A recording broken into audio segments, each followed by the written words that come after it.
Guys, I bought 15 items from Temu and I got them for less than $30. Let's get into this haul.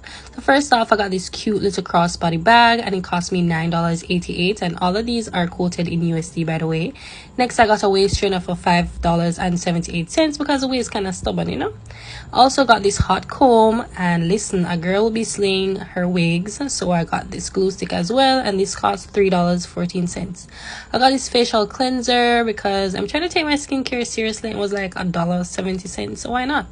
I also got this mini diffuser for $2.99, and it came in handy, no lie. These glasses for $1.88, and some mascara because why not? It was $1.07. But yeah, guys, I got this new palette as well, nude, that is eyeshadow palette, because I like to play makeup from time to time. And I got these cluster lashes when I'm not in the mood for fusion, because you know, a girl I can't bother. I got these little puffs for $9.